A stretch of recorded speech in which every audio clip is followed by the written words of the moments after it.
Please like and subscribe to our channel and click the bell icon to get new video updates.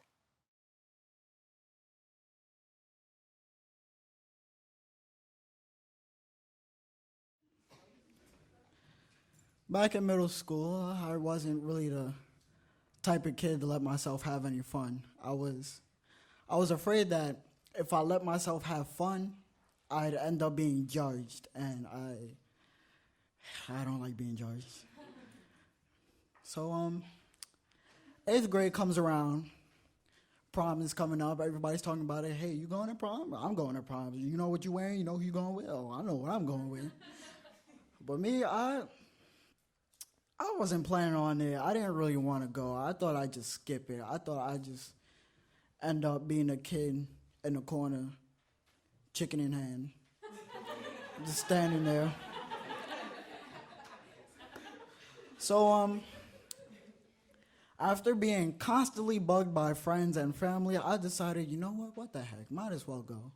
Let's just hear what it's going to be about. So graduation and prom was on the same day. Graduation was early on in the day. We sang Celine Dion. I hated it. So I go home, I get dressed, I throw on my suit, have my little fedora on, stunting. And I should mention that at first we had no idea how it was going to get there. We knew no buses that ran by. So we figured we were going to take a cab, but my friend Shannon comes. She says, hey, my mom got a truck. You can swing by. My mom will drop you off. I'm like, oh, cool. So my mom was okay with it. They knew each other. We decided to go along with the plan. So I'm going to my friend Shannon's house. It's a block away from my house, not far. She lives next to this daycare I used to go to. There's a family of Trinidadians. I've known them since birth. They're like my second family. We're all outside, chilling. My mom's taking a bajillion pictures. You know how to get around this kind of time. And, yeah. So, typically, well, I should say first that Shannon comes outside, and typically she's a tomboy. She's usually just wearing a shirt, jeans, sneakers. That's it. But she comes out, she got her hair down, she got her little white dress on, she got the real huge hoop earrings, So now I'm standing here, I'm like, huh. Well now. So we get in the truck. It's about a 15, 20-minute drive, not very long. I get there, all my friends stand outside. Hey, Dante, hey, you decided to show up. I'm like, hey.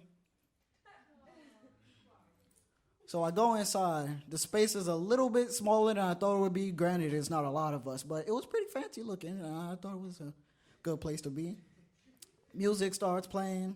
Everybody's on the dance floor. I'm in the corner, standing there, chicken in hand. I had a few people come up to me and try to pull me on the dance floor, but I wasn't moving.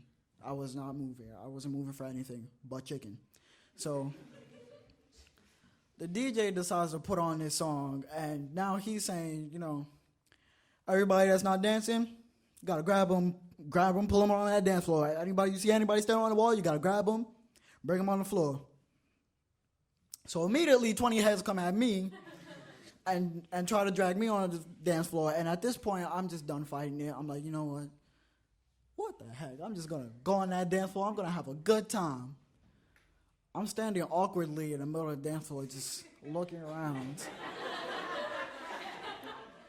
So I try not to make myself look suspicious, so I start doing a little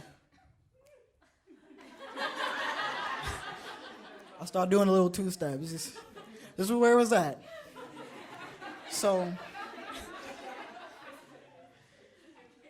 gradually over time, I start getting more into it. The little two-step turns a little to a shuffle, and that shuffle turns into a crisscross. And that crisscross turns into God knows what. I don't even know what I was I don't even know what I was doing anymore. I just know that I'm on fire. And I'm busting moves I never thought was possible for me. And I wasn't aware of this until I took the time to look around, and I'm stuck in that little circle they make. Everybody's like, hey, go Dante, hey. So, and it turns out that was one of the best nights of my life.